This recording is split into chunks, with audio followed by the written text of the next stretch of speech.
So, Joe, we've already seen in New South Wales changes that have made it illegal to insure for penalties relating to safety breaches.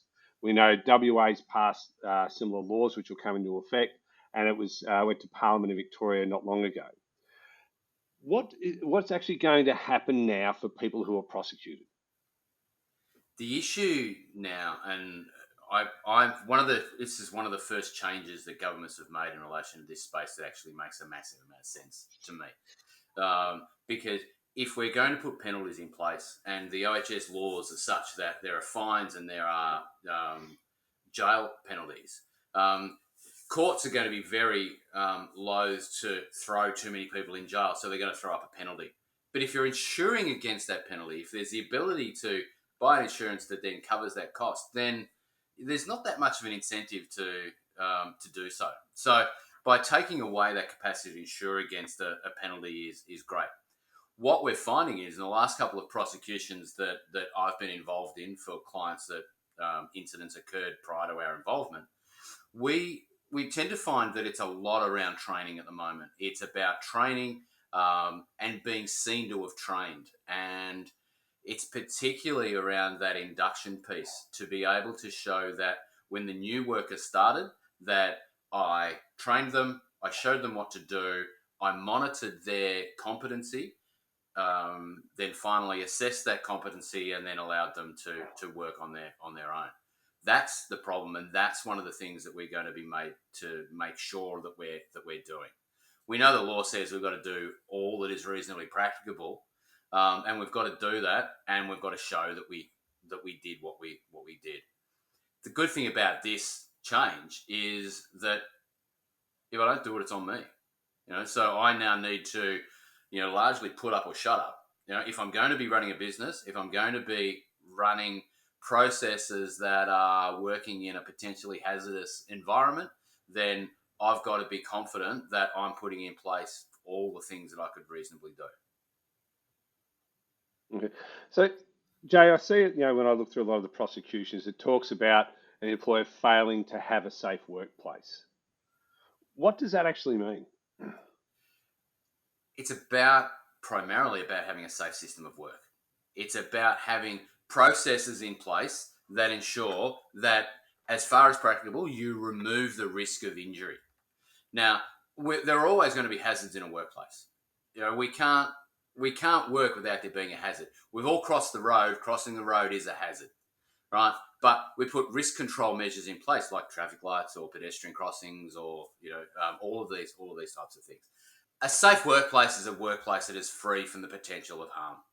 We need to put controls in place to make sure that we've got a means to ensure that people are able to be protected and to work in a way that is free from the risk of harm. So, Jay, the workplaces you visit, how many of those before you get there are actually aware of the hazards in their workplace, or have actually even gone to the extent of trying to do hazard assessments to identify what their problems are? It's funny, and looking at a lot of workplaces over the last little bit, we see a lot of organisations have a lot of really important policies and processes and stuff in place, and they talk about doing hazard inspections and they talk about incident reporting, but in reality, the test to those things is when the rubber hits the road. When something goes wrong, what actually happens and what do they do? I've got an example that we were talking about just earlier. I have a guy that falls in a hole last Thursday with a client. The client finds out about it this morning, so 4 days later. So their hazard inspection processes are flawed. Their incident reporting processes are flawed. All of those things don't actually work. So it's not just about having the documentation, having the processes. It's about actually doing it and being able to show that you've done it. Exactly the same as I was talking about with the training aspects before. You've got to do the training and you've got to be able to prove what you did in the training, and you've got to be able to prove that you then did it.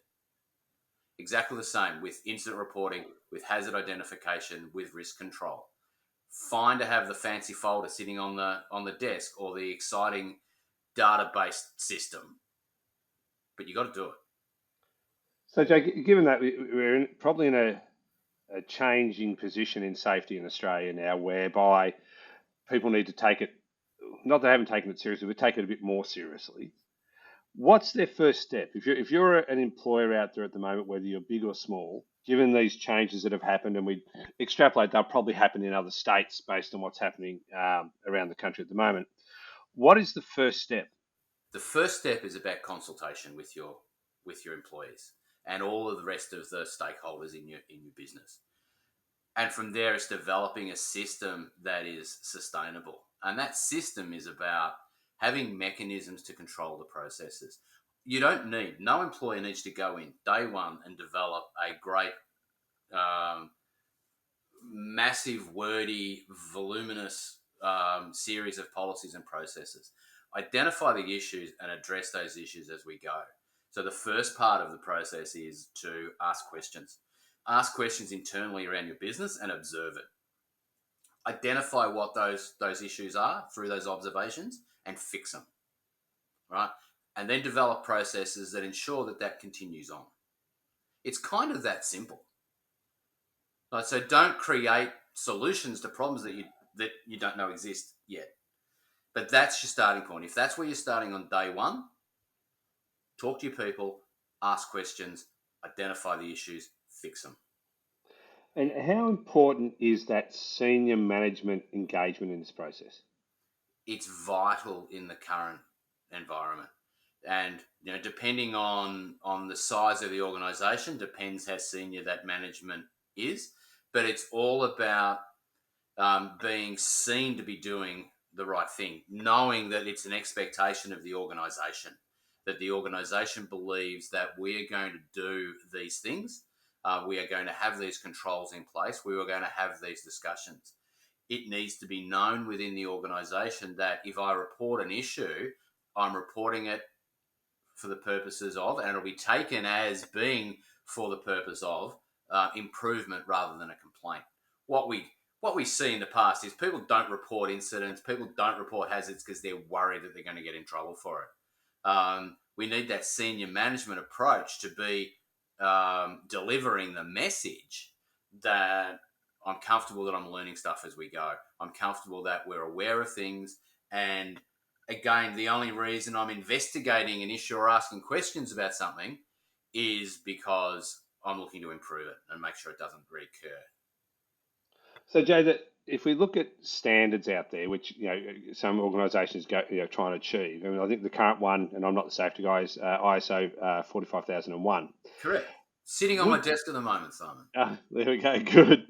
So, for some organisations, would that be a way in which they could obtain some confidence that their organisation is doing the right thing, but also be a means to show or to demonstrate if something did go wrong that they had tried to do everything possible to prevent it?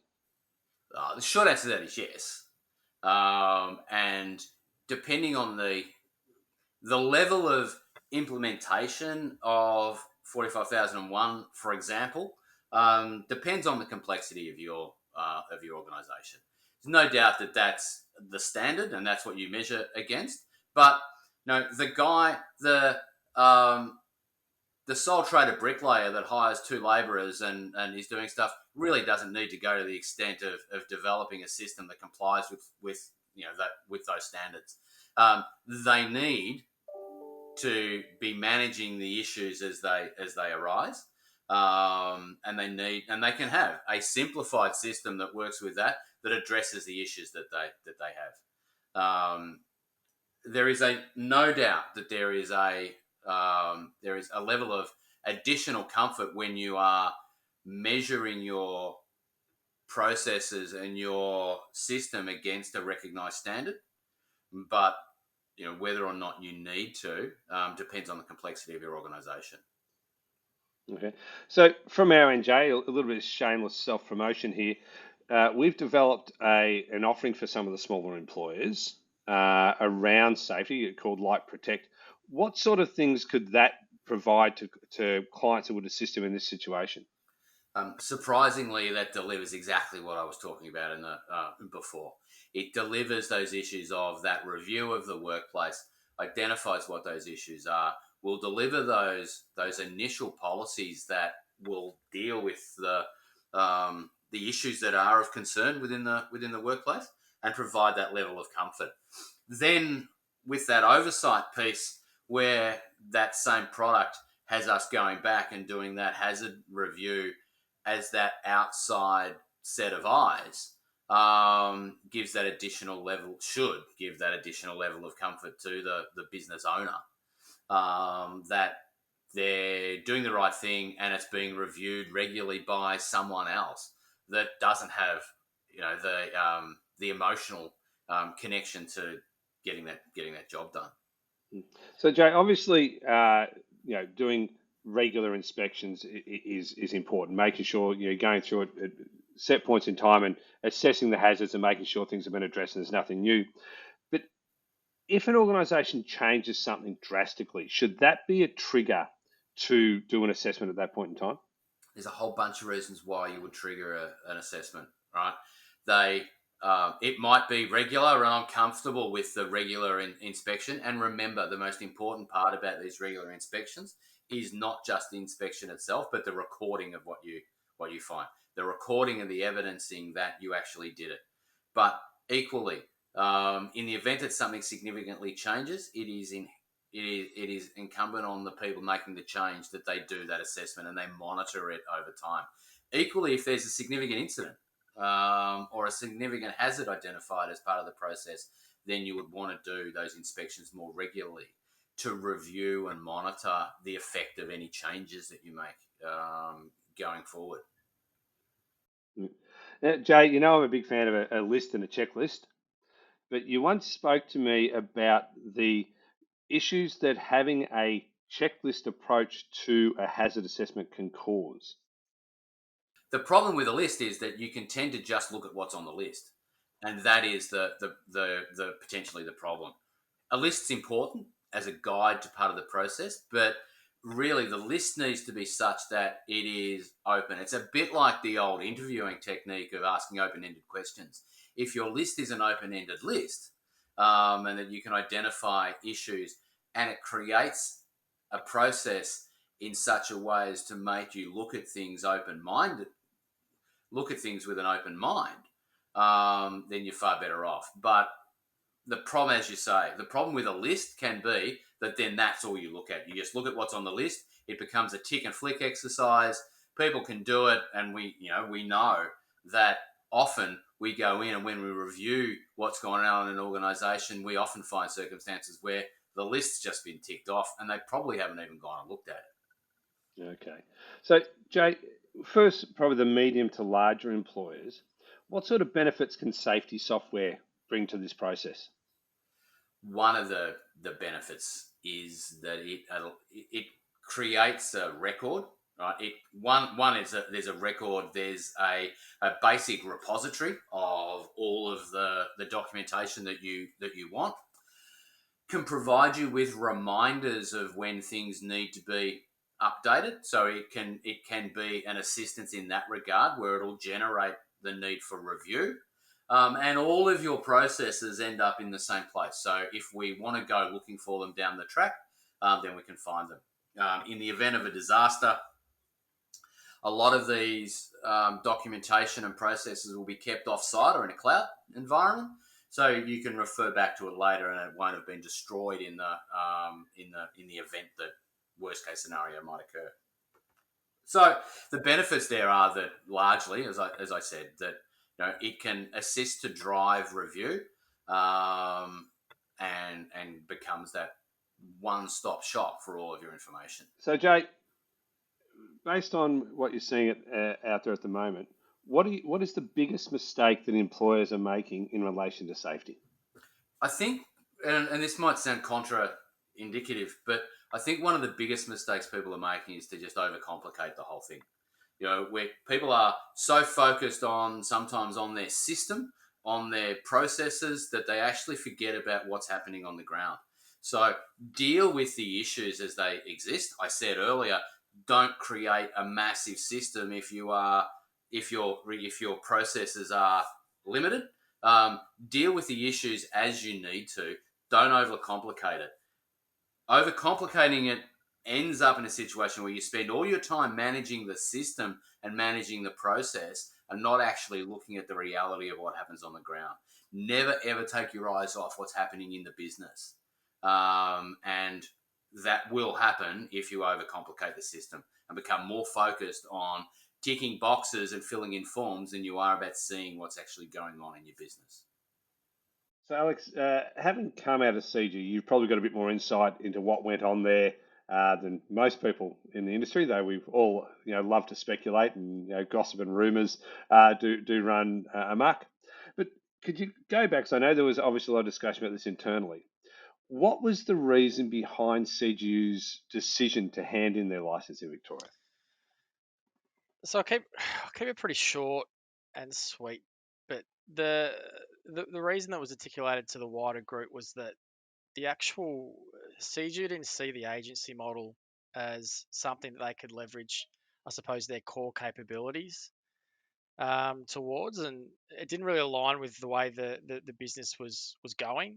And I think that had a lot to do with the moving of it more to a TPA type arrangement that you have in Victoria now. And I think just a lot of the tools being taken away from the agent and not being able to almost write risk essentially, and that's what an insurer does. And that that essentially was the reason articulated to us. What was probably not articulated, but you can read between the lines. Obviously, financial viability of being in the scheme was probably something that was uh, a driving factor as well. But look, I went to see you in 2019, and their focus was to continue on in Vic and grow, and I was part of that to try grow the business, and they were committed to Victoria, and things changed. And a lot of people said after they exited New South Wales scheme in 2017 that Victoria was next, but they were committed to making that work and growing the business. But I think just with the ombudsman report and everything else that it made the decision easy for them in the end to walk away from it. It is interesting. CG almost appears to have a crystal ball. They pulled out of New South Wales, and New South Wales went through the floor. We saw the change up there, and we'll talk a bit more about that later on. They've pulled out of Victoria, and again, the performance here and the costs here are not something that we want to be bragging about. Um, you know, who was looking at this internally? Who are the people who are sitting here saying we don't think this is a model that's it's going to work, but B is something that a business is going to be able to actually engage So with? coming wider for the wider IAG business more than anything. So look, I wasn't privy to any of those internal conversations and the actual finer details as to why the exit took place. But as I said, reading between the lines, a lot of it was, I would say, having the tools removed to, like I said, manage a claim, I suppose. I'm trying to think of what I'm going to say now. Actually, this question, but because we probably didn't actually really have. It was IAG, the wider IAG, the board. The decision was made, as I mentioned before, just around financials would obviously be a huge contributing factor as to why they exited, making it much more difficult for agents to make money, and that's what they're all in it for. Otherwise, they wouldn't exist. And like I said, almost toothless tigers now. Really, you see that out there, that it's so much harder to make a decision and have a decision maintained on a claim, that it really is becoming a scheme that is just almost welfare, really. It's very much a processing thing now, isn't it, Alex? It's a very much a less capacity to review and use your skills and to identify issues and strategies, as opposed to now very much more of just a process driven thing on the basis of what's next on the list of things that I'm required to do. And I think that that certainly creates a challenge to good people, creates an issue for case managers, and as a consequence, we're losing a lot of good people because their ability for critical thinking is being removed. I'm sure we'll talk about this later, but that's seen in the scheme right now in terms of the actual overall experience within the wider scheme between all agents. It's quite funny having been in rehab back in the 90s and seeing the types of people that were there, what you could do in rehab back then, to get results and to motivate workers, and then to see this overstructured approach that then came in a lot of states, which really limited that ability to be creative, and the impact that had on keeping and getting good qualified people in that industry. Is that what we're starting to see now in the actual claims management space, where that freedom of people to actually try and get outcomes, to try and actually make a difference is being taken away in preference of a process? And if you want to be a processor, is this industry you want to do it in, where you're not really getting the nicest of conversations most of the time? Either the worker's upset with you or the employer's upset. No, you're right. It is, and Joe mentioned before, it is really process driven now, and being pretty well removed, I suppose, from the actual day-to-day claims side of things. Even still being within an agent, not well less than 6 months ago, you still would see a lot of that being real process driven and taking away that ability for people to get creative, think outside the box, to help drive an outcome on a claim. And yeah, I think that has definitely attributed to people just exiting the scheme altogether, going to life insurance. We see a lot of life and so superannuation, like they use the workers' comp as a training ground and then just poach them for an extra 10, 15 grand, bring them across because they can. So we do see a lot of good people exit the scheme for those reasons. And And the both issue there areas, is, so both areas, Alex, where those people can still be creative in their approaches to managing Correct. claims. and the issue there is, Alex, that the life insurers are looking at spending their own Yes. money. And that's the fundamental difference. So they've got ownership of the outcome and the relevance of it. And the other thing that I wanted to make sure that we get across is when we talk about outcomes and positive outcomes and issues, we're not talking about necessarily limiting the benefits being provided to a worker. A positive outcome, by using our strategic thinking, using our capacity to be able to drive something from left field or creatively, can generally get a better outcome for a worker.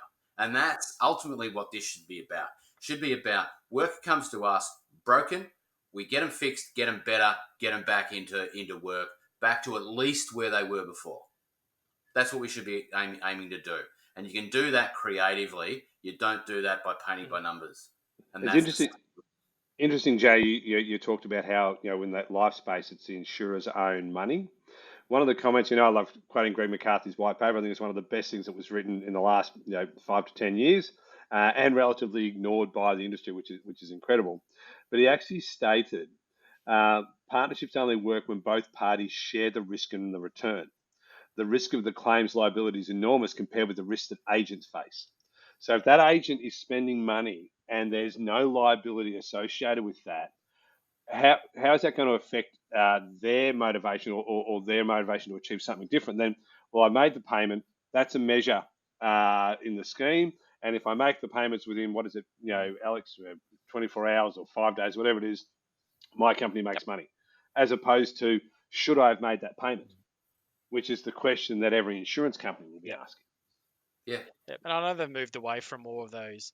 The APA measures are now becoming more, I suppose, customer service centric rather than focusing heavily on, and that's probably more to do with the Ombudsman report around adverse decisions being kind of removed and taking that away as an APA measure. But and now more being focused on that customer service element because the Ombudsman report was pretty brutal when it came to agents just wanting to terminate claims for the sake of making money.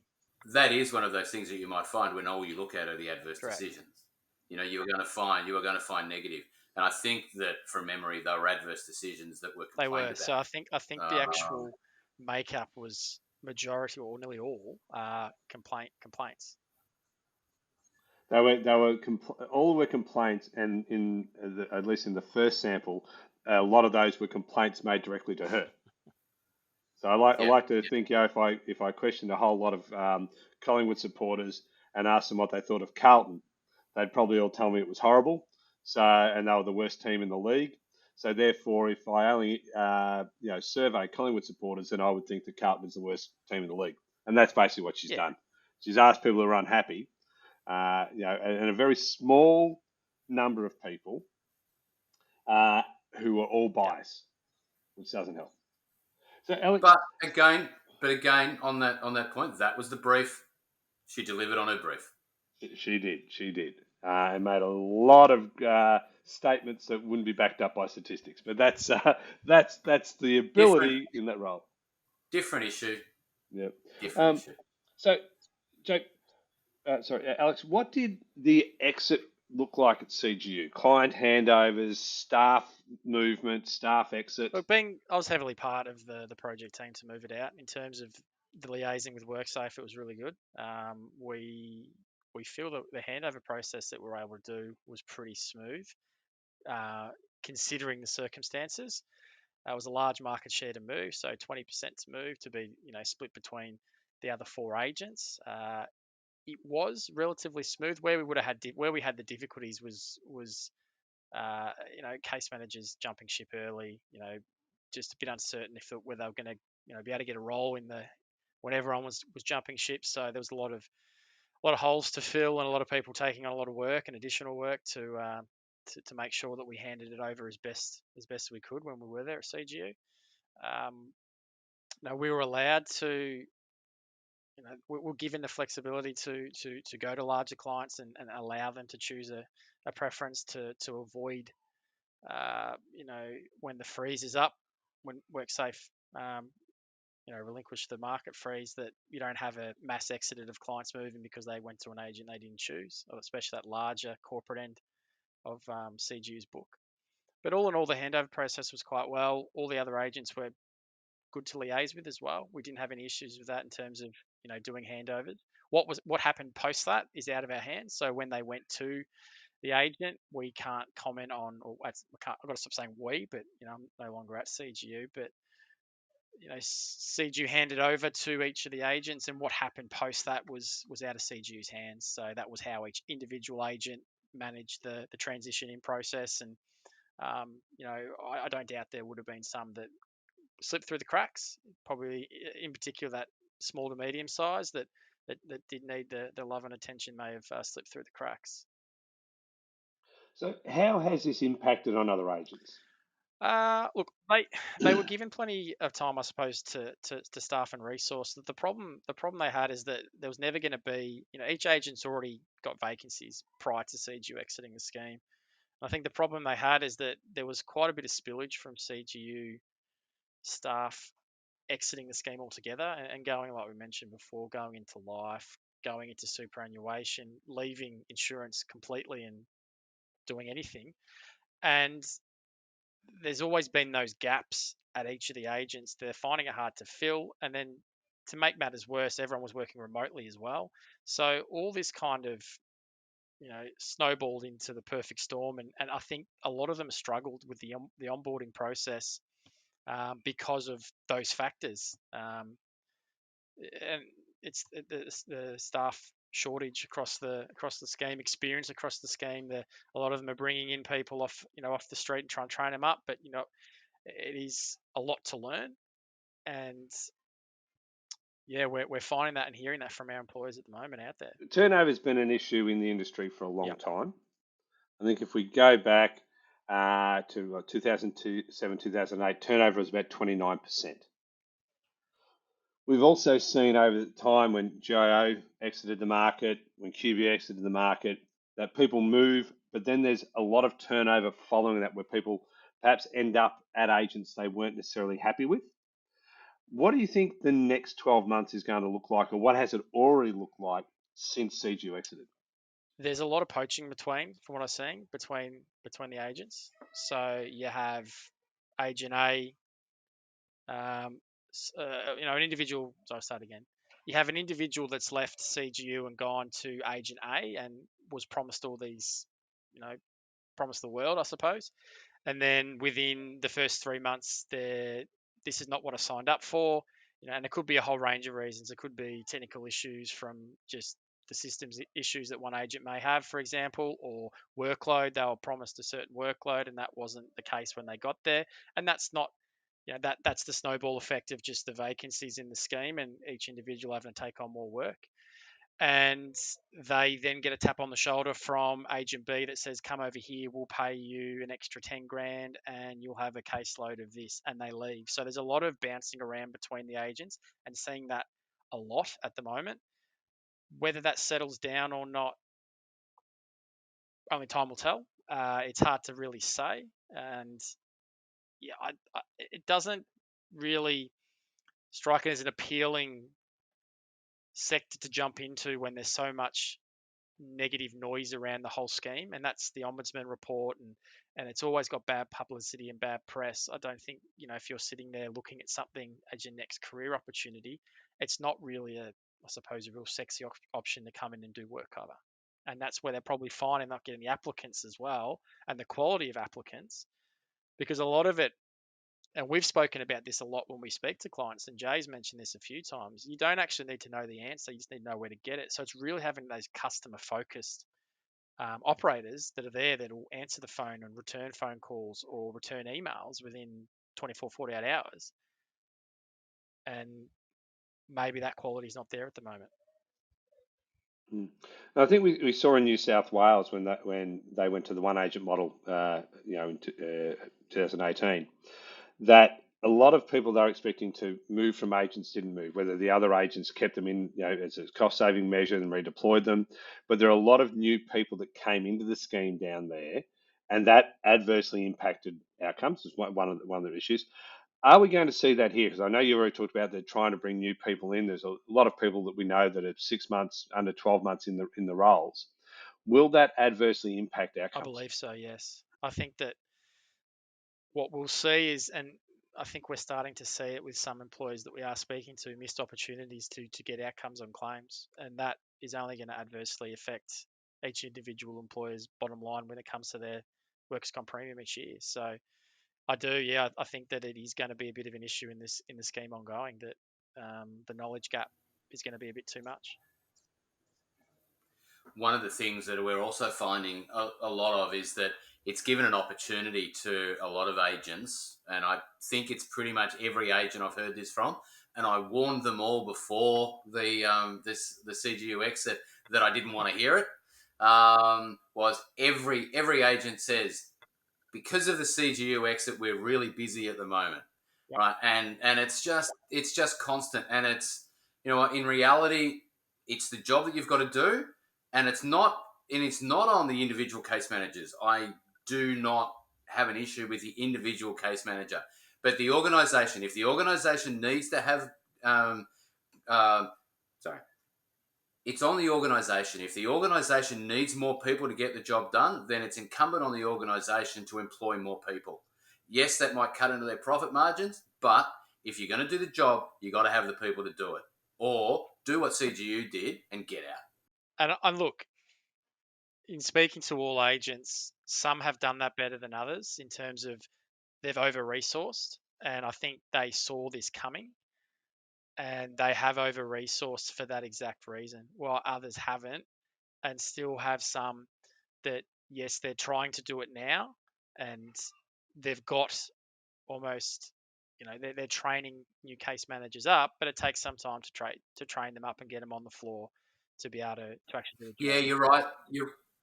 You're right, Alex. And one of the things that a lot of those, some of those businesses have done, and we talk about a lot of them, there's only less than a handful now of agents.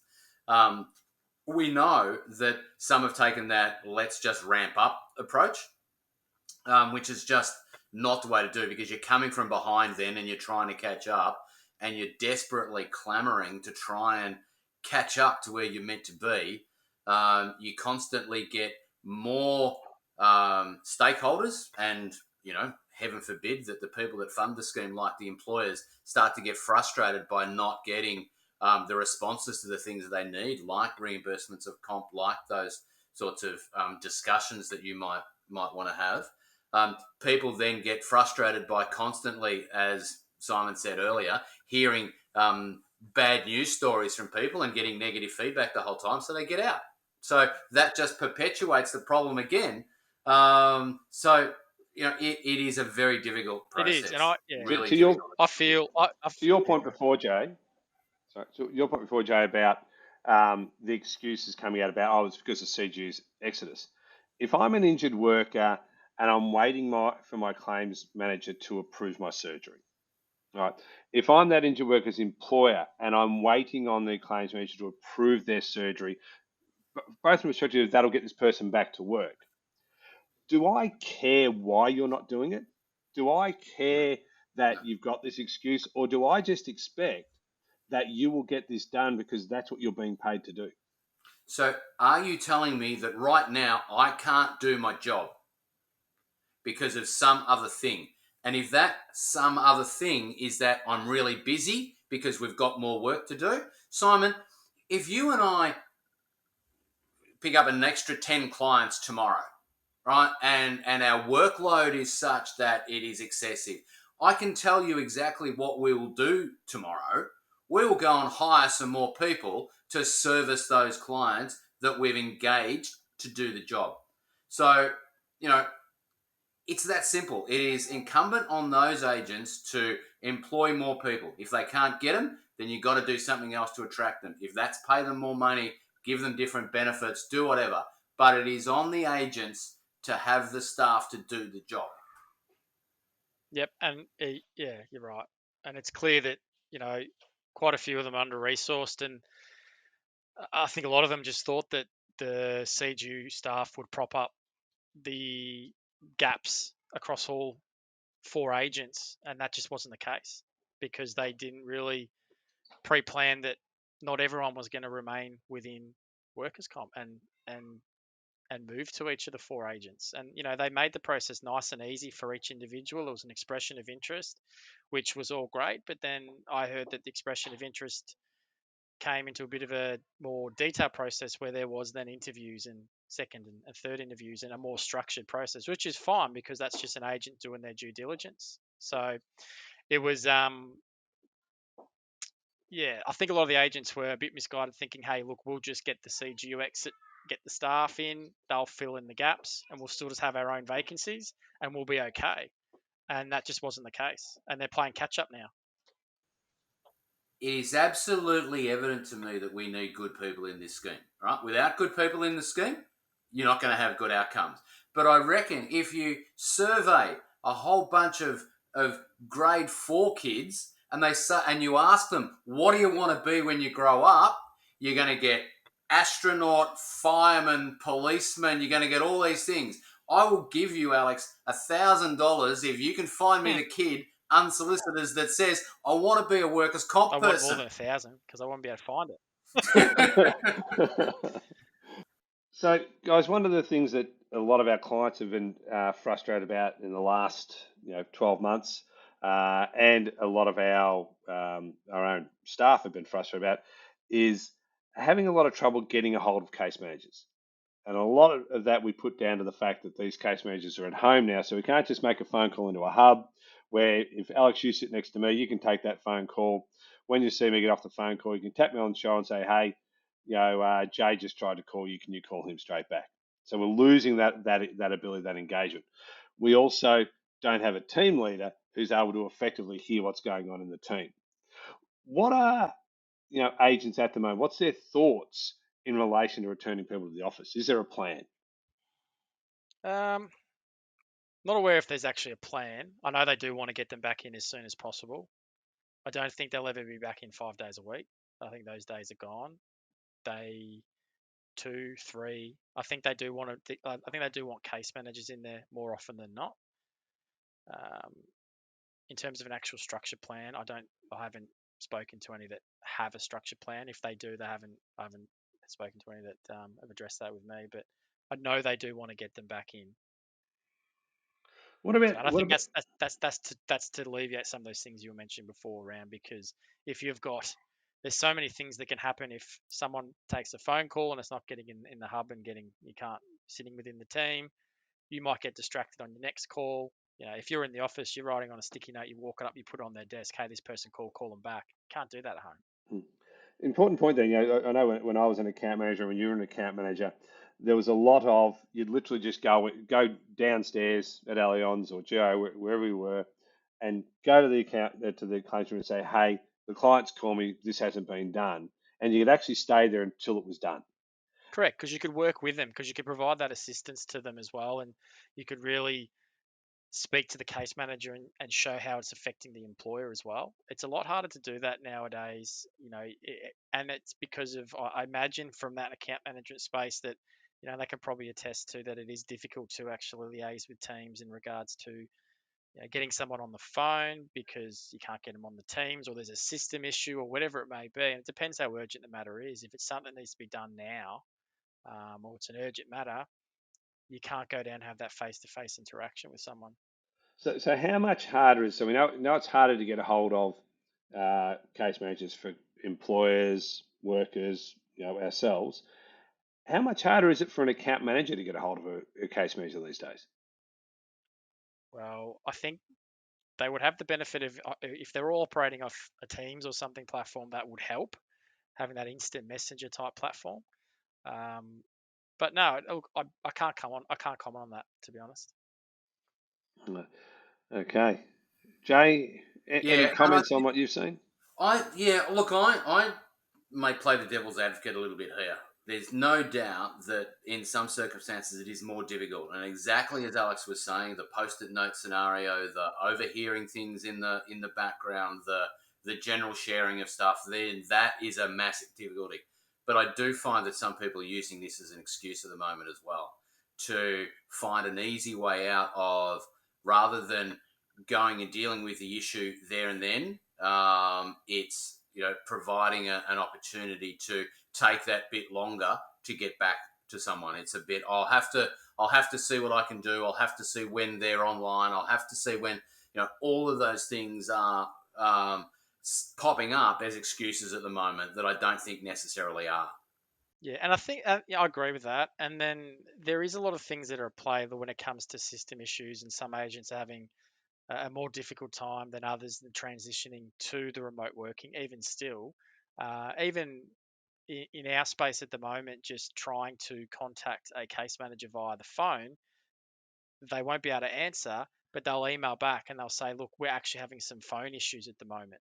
Now, that 100% could be the case, but Jay's right. If you're playing the devil's advocate, how many, from a motivational point of view, could just hide behind that and use that? Well, look, I'm not contactable for the last 2 hours because I've had system issues. So, yeah. and we do know, and it's just a sign of the times, that a lot of people now prefer to text or email. They don't like to pick up the phone. Yet a case manager's role is realistically to be on that phone, engaging and talking to people. Is this going to impact how employers view their agent? And even though not understanding that perhaps the next agent's doing the same thing, will it lead to movement once this freezes off? I think so. I think once the freeze is off, there'll be a lot of movement between the employers, and it could be for a raft of reasons. Service. Some could have already wanted to move before the freeze. It And will be that. if I look at Jay's face, I can see he Yeah. just got the same alert I As, did. The freeze has been extended to June 22, which we all thought it would be. happen. Yeah. Correct. yeah, So, yeah. Yeah. look, That same $1,000 that I offered you in the earlier challenge, Alex. I'll give you that $1,000 if the freeze comes off before the end of the 2022 calendar year. But guys, if we look at this, when I worked at GIO, I sat down with the team leaders there one day and said, we're talking about something that I thought could be done better. And their response to me was, but all agents are bad at this. And I couldn't get through to them, yes, but if we become good at it, doesn't that actually differentiate us from everyone else? Doesn't that give people a reason to come to GIO? Sitting here now, if you're one of the 4 agents, and we all know that contacting claims managers is an issue, getting engagement, getting follow-up, getting responses is an issue. Surely if you looked at and said, hey, we can address this, whether it's we're going to get our staff back to the office quicker than everyone else, or we're going to put other measures in place to enable us to supervise and monitor these people better than everyone else. Shouldn't that be something they should be working towards to say, hey, how can we be better than this, than everyone else, as fast as we can? Oh, you'd think so. You'd think that in the environment that we have, the 4 agents that we've got, what can they do to differentiate themselves between each other? The only point of differentiation is customer service or control. Nothing else is a variable. But unfortunately, what I see is a Formula One race to the bottom. All right, it's a race. It's a massive charge towards mundanity, where they're all looking to just deliver the same bland level of compliance with the state authorities, rather than actually trying to deliver something creative. And is this part of the problem, Joe, that the agents are now in a system here in Victoria where, as you were saying before, Alex, their tools have really been taken away from them. You know, Colin Ahern's comment in his response to the first Ombudsman's report was, there needs to be checks and balances. We need to try and break up that claims cycle, which we can't do at the moment. So if you're in a system where there's only 4 agents, there's a freeze on until June 2022, and you are now pretty much in a processing role, in a passive claims management role, why would you bother to stand out? Well, there's no incentive to at the moment, really, and there's no negative to going out and doing something different because, like you said, there's a freeze on till extended to, what was it? You say Jan or June? June 2022. So June 2022, there's there's a freeze on. So another, I can't believe that, like another 7 months, 8 months that employers are going to have to remain where they are. And there's a lot of disgruntled employers out there at the moment. Correct. And I think that you're giving away that choice and ability for a client to move. It removes that competitive nature out of the scheme. Like you're just saying that, what is the reward for doing something different and standing out from the crowd when currently there's no ramifications if you're not providing adequate service. You're 100% look right, at Alex. You're passive 100% claims management, right. which is where we are at the moment. That's really the phase we've gone back to here in Victoria. It's not about driving outcomes. It's not about using the leverages that the legislation avails us to get people to break that cycle of compensation. And again, quoting Greg McCarthy, in South Australia, he made the comment: the culture of South Australian workers' rehabilitation and compensation scheme was focused on entitlements, disputation, and passive claims management. People felt entitled to stay on the scheme forever and felt they were denied their rights when attempts were made to move them off the scheme. Right? This culture was reinforced by the passive reactive service that was provided. A person who has received a poor service, has not had the support required to make meaningful return to work, will feel they should get more. And that, for me, is the path we're heading down. We know what this will lead to. We know that it'll actually make workers feel more that they should be entitled, which goes back to your comments about this isn't a welfare scheme, but that's what we're heading to. We know that it's not good for the worker. We know that allowing workers to stay on workers' comp by not actually trying to engage them and challenge them, and where they're not meeting their obligations, actually take a more adversive approach, is not going to help these people get back to work. And that's what the scheme should be about. It's an insurance scheme that is there to assist workers to get back to work, and whether it's the pre-injury role or in a new role.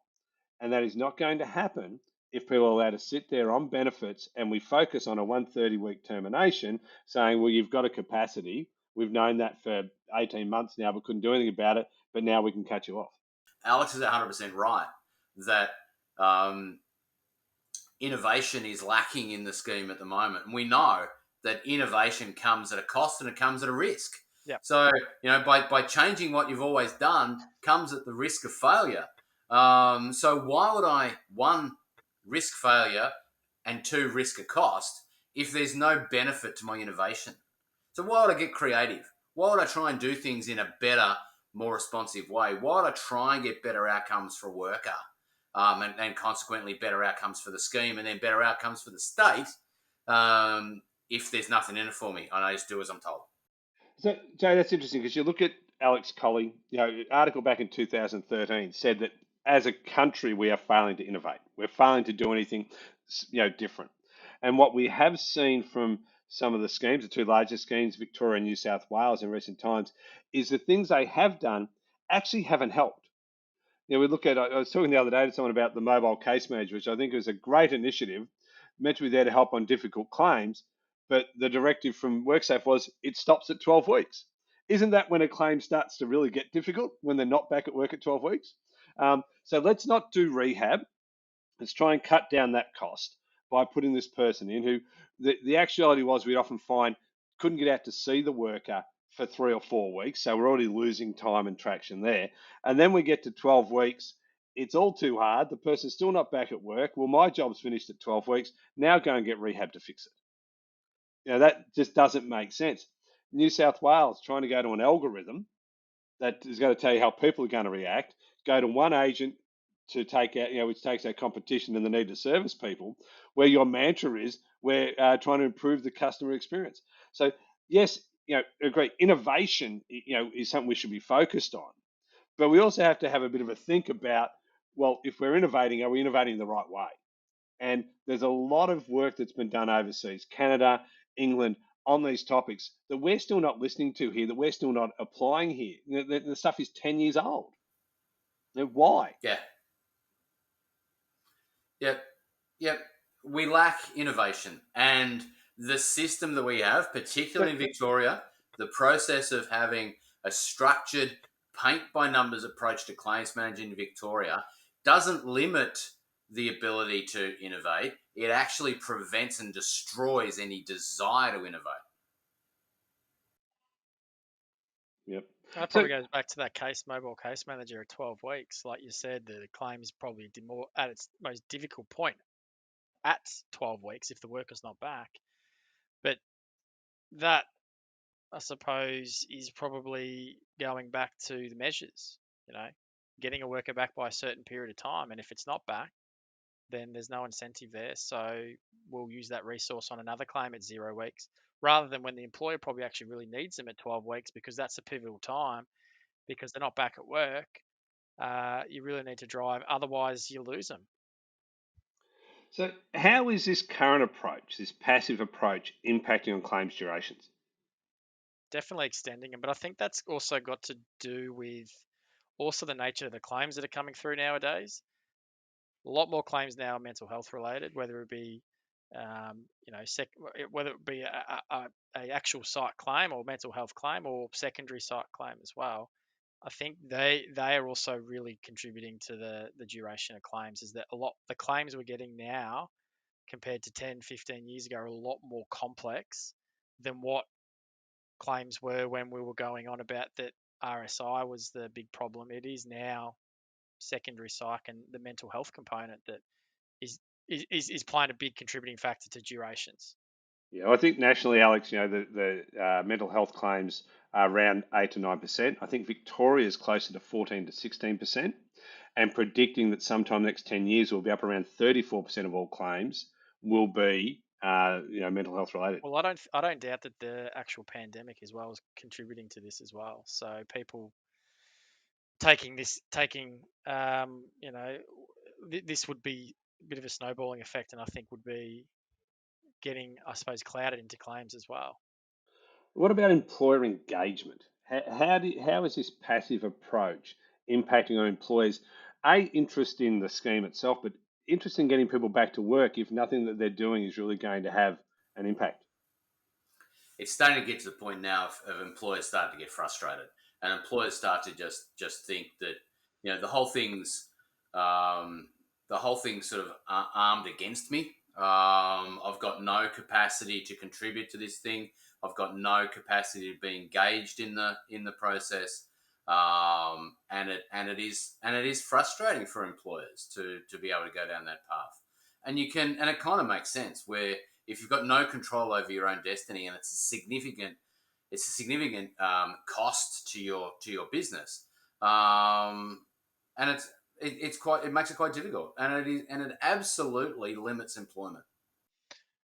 And I think another thing to that as well is a bit of just dejection and just almost like a why bother approach that, Yeah. even speaking to some clients where they'll say that they have having and trying to have those, not arguments, but get their case forward to an agent and just get a script back that says the act and what's in the act and this is what they can and cannot do, and it's a frustration from them that they just think, well, there's no point having the argument.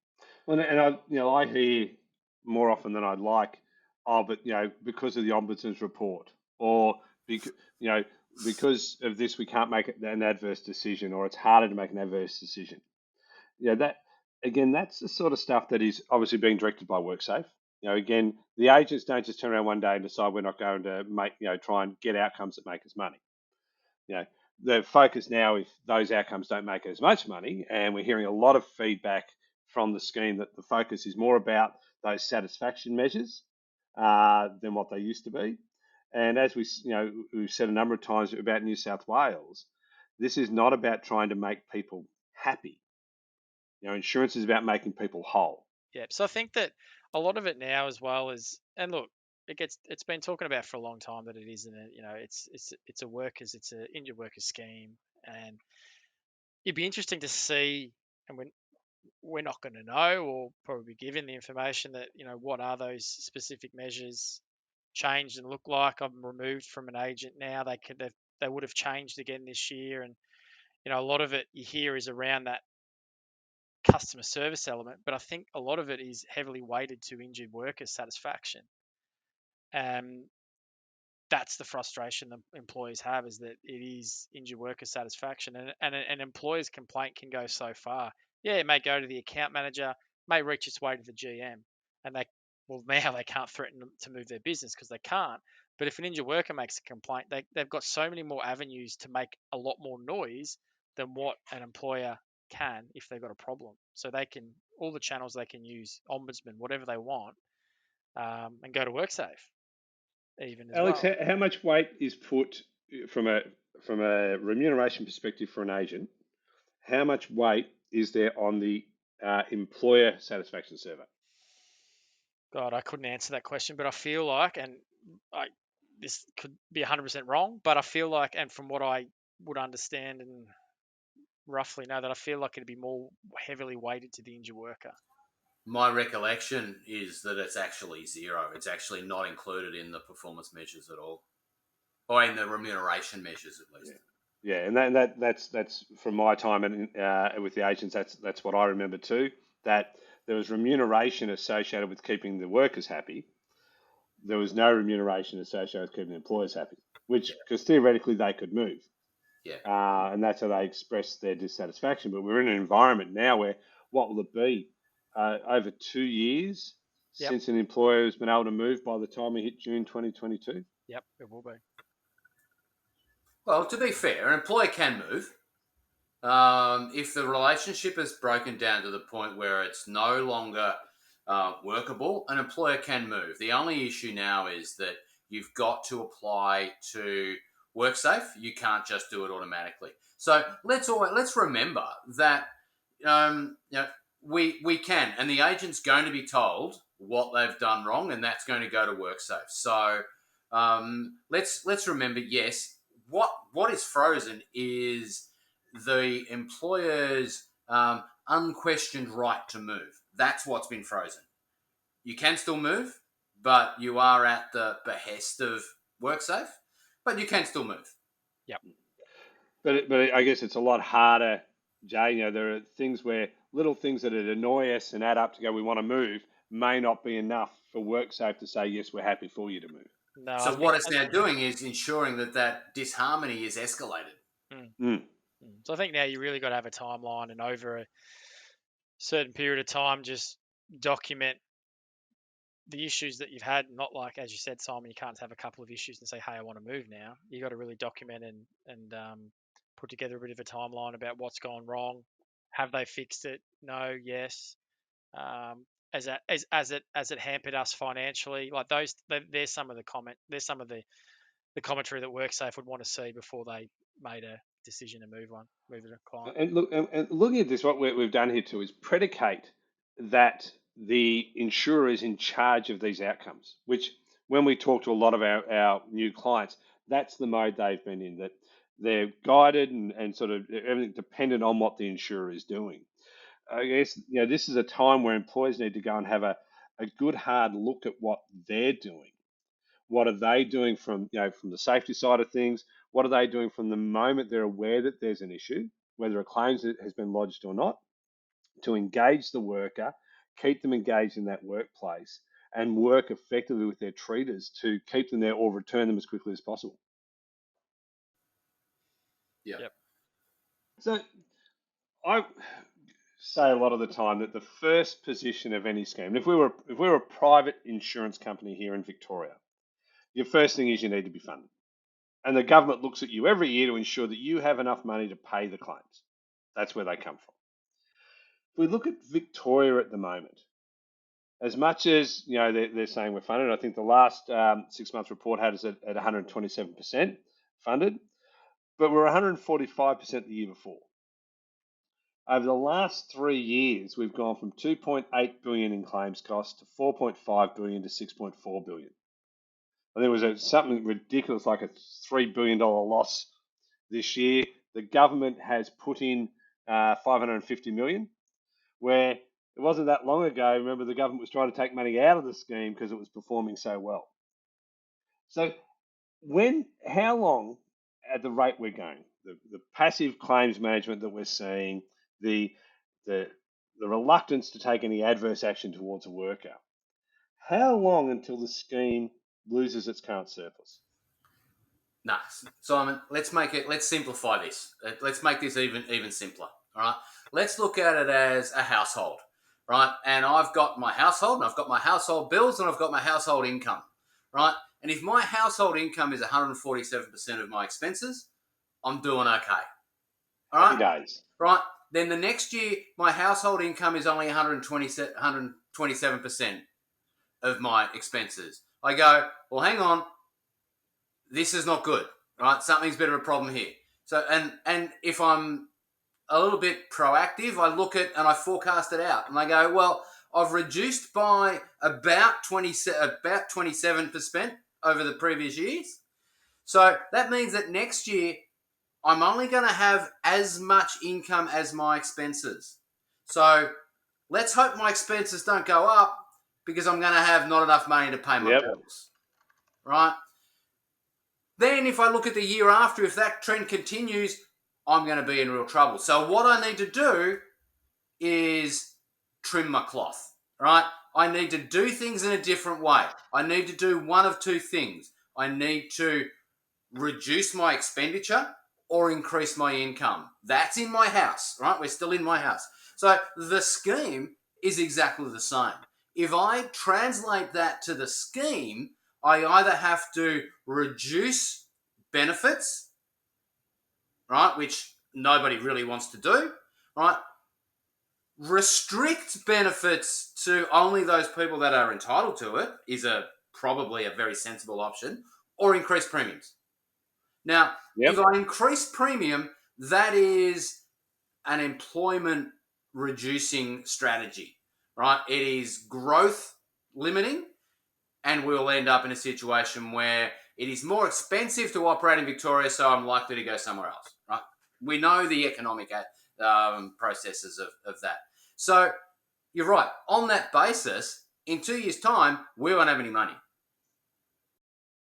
Yep. So in short, 127% is probably going to be closer to 100. Correct. Next year. And then if we can, but it was interesting, Jay. You said if I've at 127%, I need to say something's going wrong and fix it. Yet when you read the report, and I'll actually correct my statement there, because I think it's 123 based on the website I'm looking at the moment, not 127. They're actually saying we're still in a good position because we're above our midpoint of the 100 to 140% target range. Yes, but last year you were well above the midpoint. And there's a lovely graph in New South Wales that actually shows their funding ratio up here start to do this. And nothing happened. It kept going down. Now they're like 95% funded up there.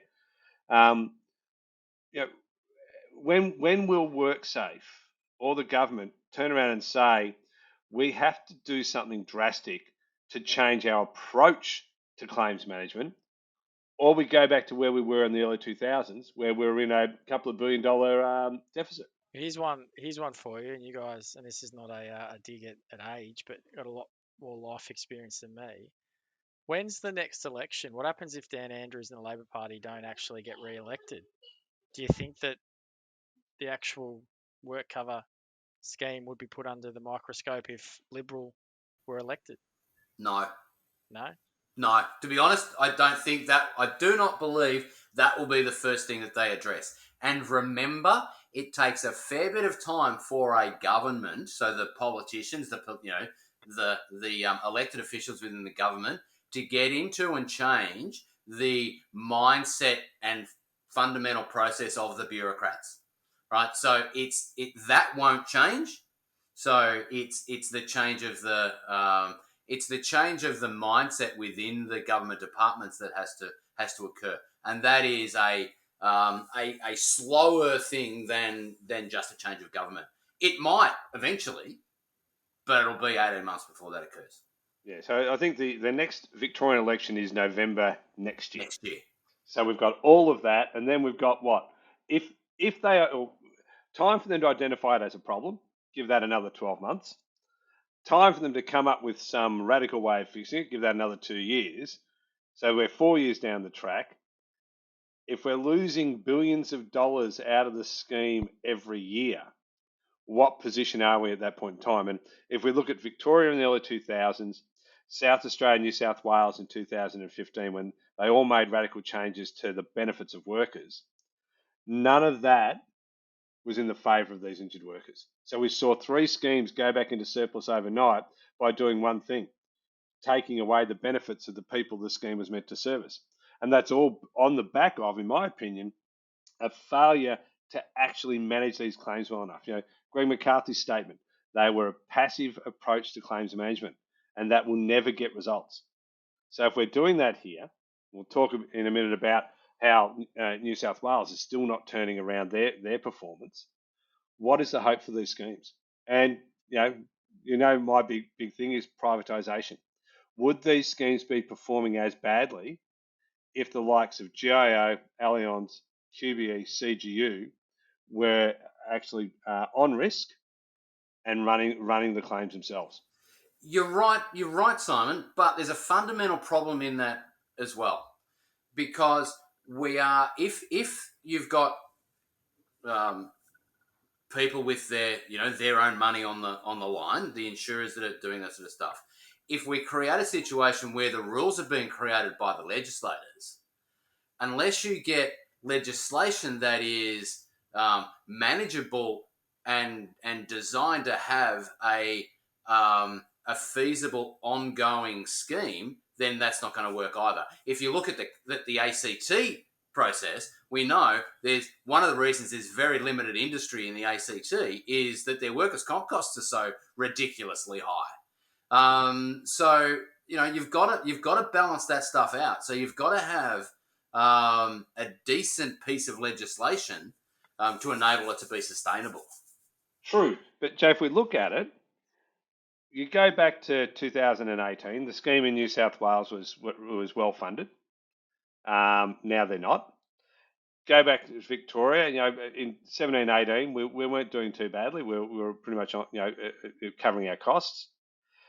None of the changes that have occurred have been at a legislative level. So both those states were actually functioning well when they were allowed to follow the legislation. And what we've had in both states is people come in and say, understand it says that, but we want you to interpret it as this, and we want you to act like that. Yep, and that's absolutely the issue in Victoria. It's about interpretation, not the law, right? And I accept that, and I'm comfortable with that. But understand that right now, if you had this law,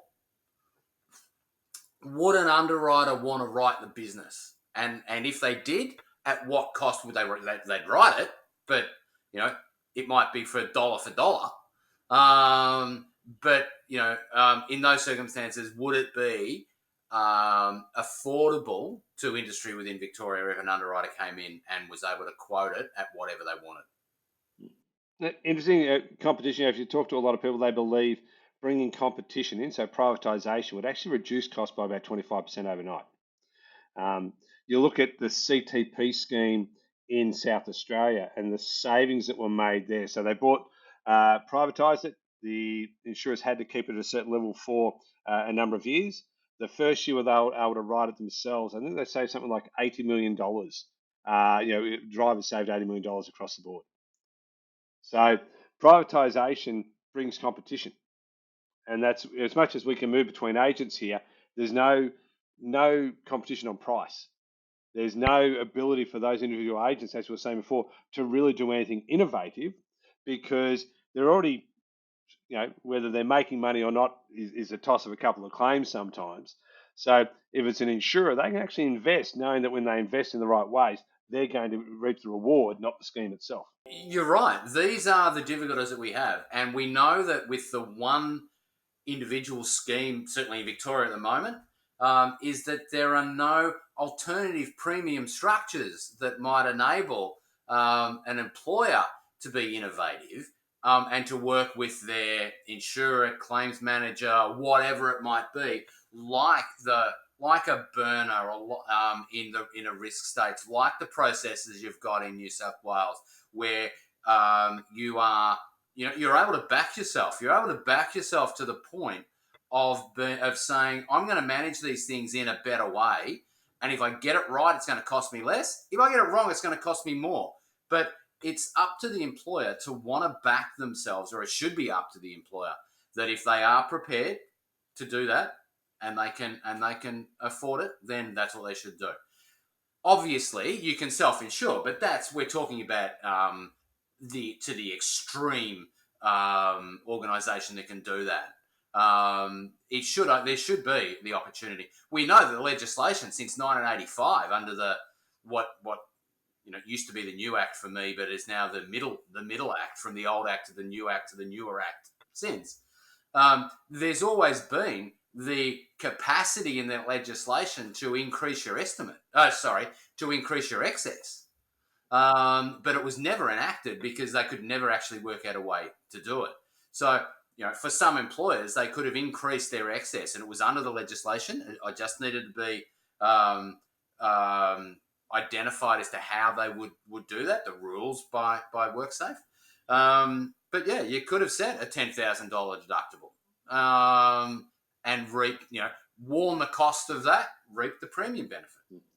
One of the interesting things I see both in Vic and New South Wales is the use of their investment returns to prop up the schemes over time, even to the point where, at the moment in Victoria and in New South Wales, it's not enough to actually cover the gap, but it's there. When I was at GIO and Patrick Snowball came on to be the CEO of Suncorp, one of the first things I heard him say was, an insurance company must be able to make money off its insurance revenue. So if we're bringing in premium of $1, we shouldn't be paying out $1.05 and hoping we make 10 cents in return on our investments to give us a 5-cent profit. That doesn't work. That might happen once every few years. You might have a bad year, but that shouldn't be the basis for your business. And that's what we see in Victoria and New South Wales, is that ongoing reliance on their investment return to either put them into positive or to close the gap of the loss they made.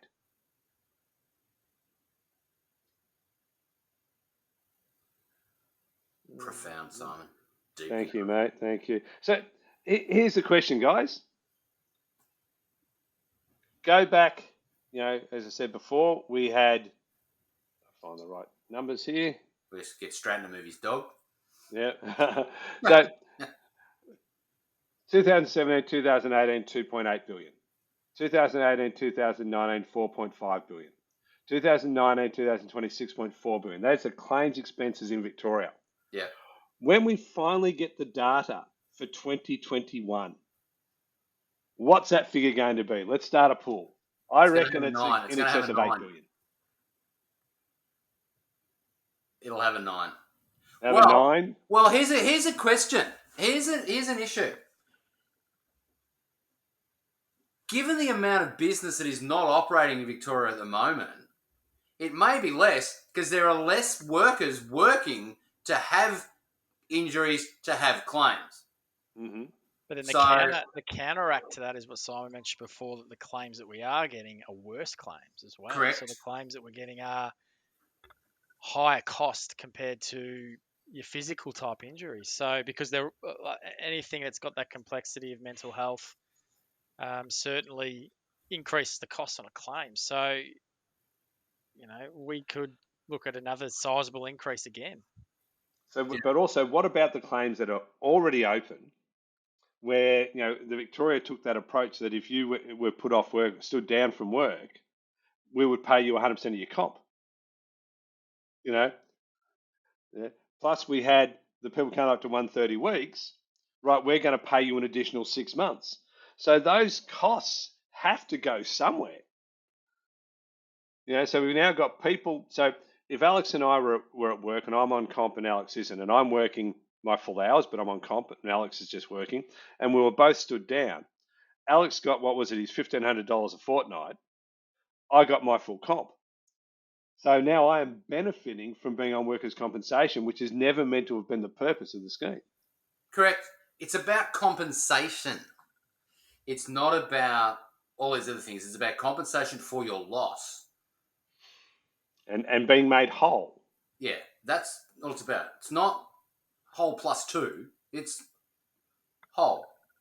I had someone reach out to me last week. They were doing a bit of research for someone. And they prefaced it by, what role do common law payouts have in what is essentially a medical system? I said, well, you got it wrong. It's an insurance system, and common law plays a big part because that's often how people are made whole. Correct. When we look at, I might never be able to get full use in my arm or my knee, and I get my whole person impairment. But then there's that pain and suffering component. All those other things where I'll never be the same. And the only way we can compensate a person in line with that is to give them money. I care. So there's a great graph in. What's that, Jay? I don't. They don't. Oh, they don't.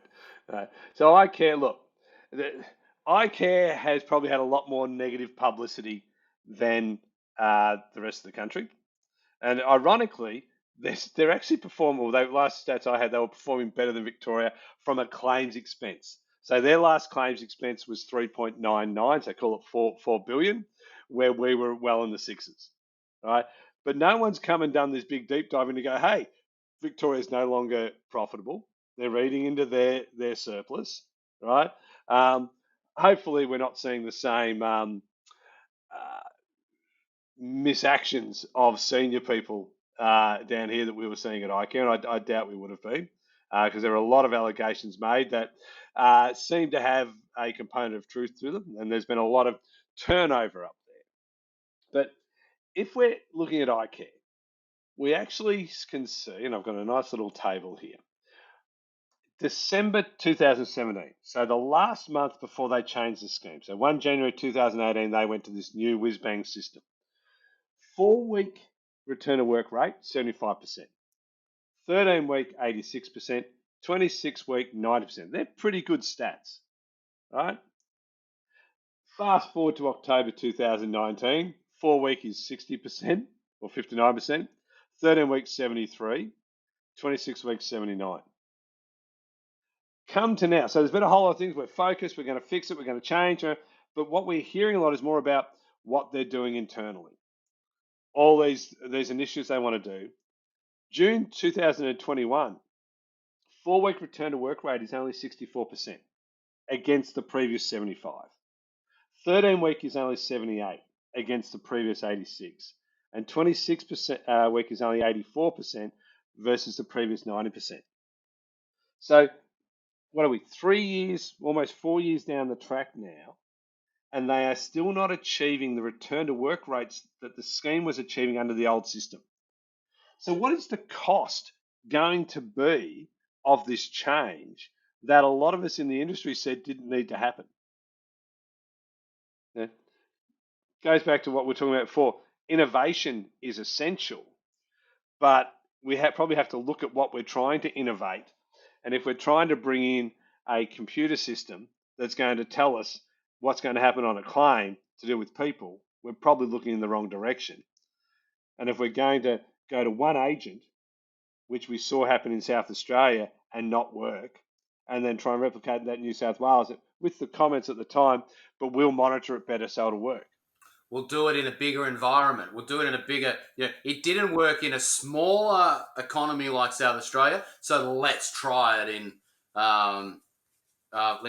Sydney. Now, a scheme, we know that there's a really good scheme that works in a much smaller jurisdiction in New Zealand.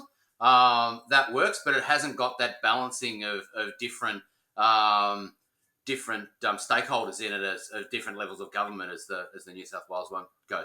But if we go back, what is the best outcome to an injured worker?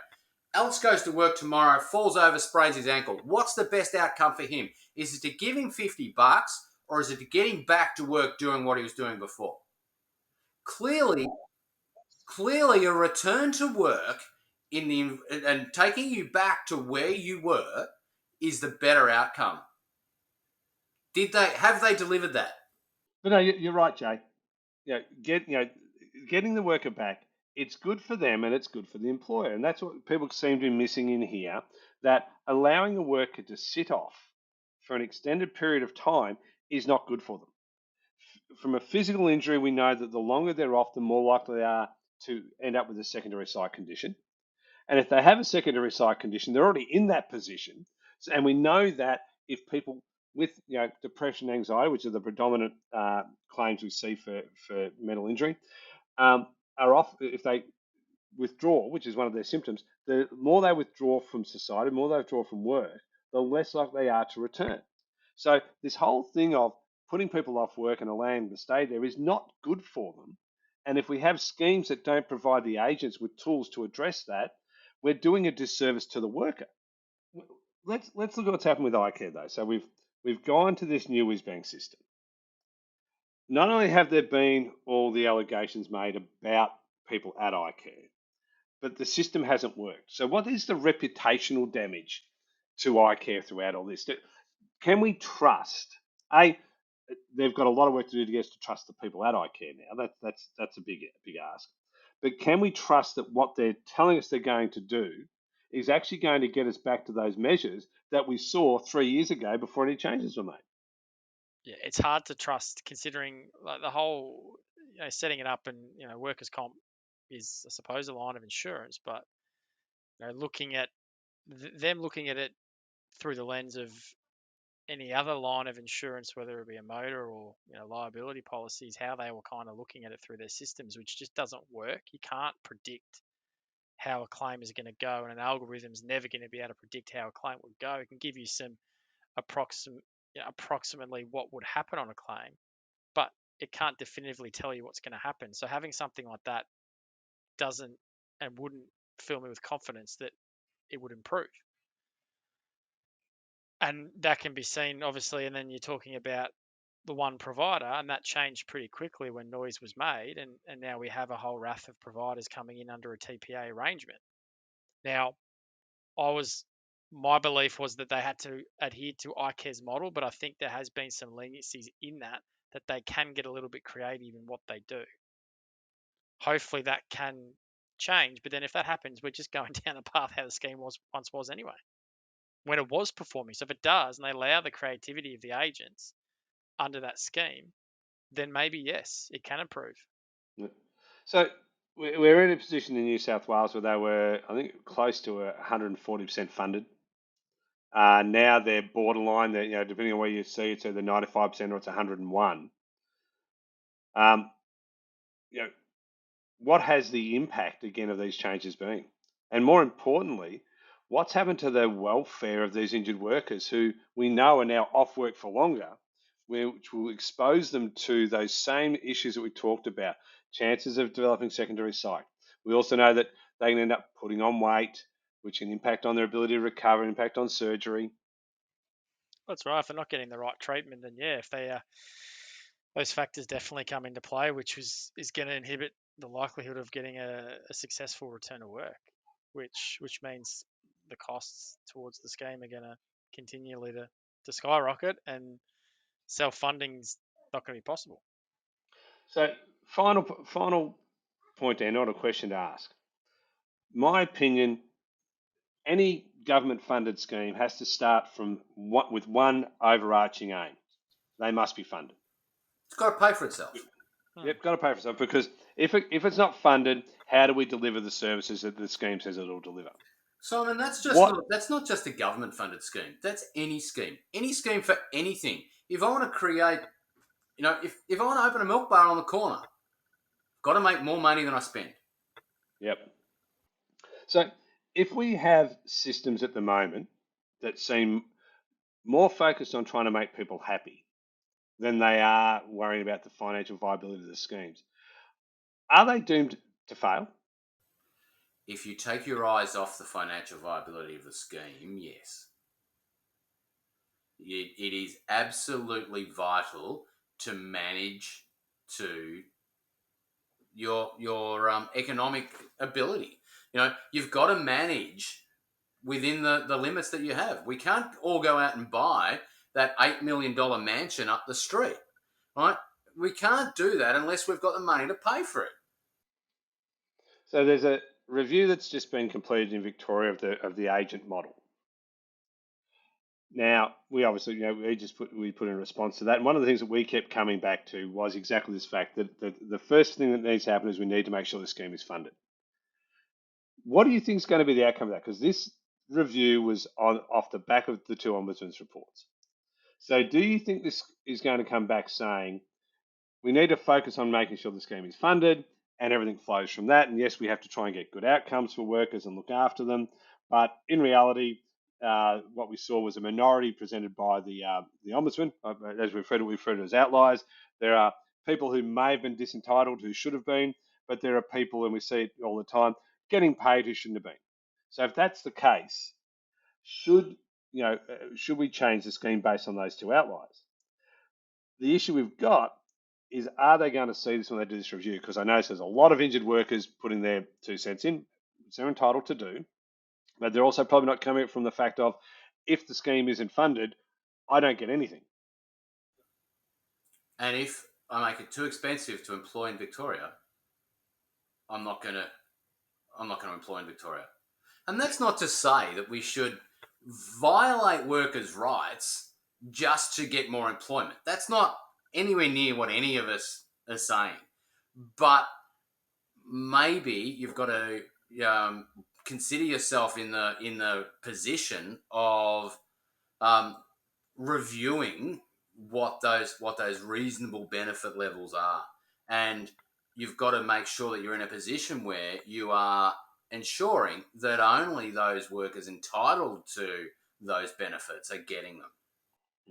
At the end of the day, Jay and Alex, the scheme itself, the legislation, sets expectations and obligations for injured workers.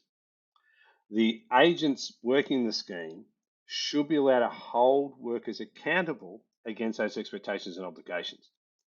And if we don't do that, if workers can pretty much go and do what they want and get paid, and we are seeing a lot of that, how is the scheme going to survive? It can't. And we constantly hear from agents, all agents, someone saying, well, we need to do this because this is the situation, we've got this circumstance. And I'm not going to go into them now, but there are a multitude of circumstances where we know that a worker is most likely not entitled to continue to receive the comp that they are getting. And the response you get is, I really don't want to do anything about that because of the ombudsman. Now, that's not what the ombudsman's all about. It is not. Do you know what? You should be fearful of screwing up, doing the wrong thing, and having the ombudsman review it. You should be fearful of that. You should not be fearful of doing the right thing and being criticised for it. Yep. So, and with that, Jay, it's, again, I harp on Greg McCarthy a lot, but he makes it. Yeah. Well, I kind of idolise him. Got a little a little insurance crash going on him. We should go to the shrine of McCarthy in your other room. Yes, but he makes a comment that the legislation was set, and let's face it, set by people with a lot more intelligence and experience than the three of us, and it was set for a reason. But what he's saying is that it's really our job to apply the legislation, not what we'd like the legislation to be. And that seems to be what we've done in Victoria, based on what the Ombudsman's come out and said, oh, I'm upset with all what you guys are doing. Yeah, but the legislation says that's what we do. We come back to the interpretation of legislation. We come back to the issue is, what was the intent of the legislator? What was the intent when this legislation was drafted? That's the legal basis. And when there is ambiguity in legislation, where's the appropriate place to sort that out? In court. Not, hey, I've just made this decision that I'm just going to do it this way. Yeah. Right? No consultation. That's where we challenge it and we go to court to get a ruling from someone saying, I understand the intent of the legislation, I understand law, and at this point in time, I'm interpreting it this way for you because that's my job. But when you are the regulator and you are the king of that castle, you can make those rules, you can make those interpretations, you can make those guidelines, and it's very, very difficult to challenge it. Correct. And there's a layer there now that makes it even harder. So if you've got the regulator actually reviewing it, even though it is independent, it's still the regulator reviewing a decision. Yeah. How is I always doubt the independence of bodies that are selected and funded by one group of individuals. Not sure you can be that independent. Just by human nature.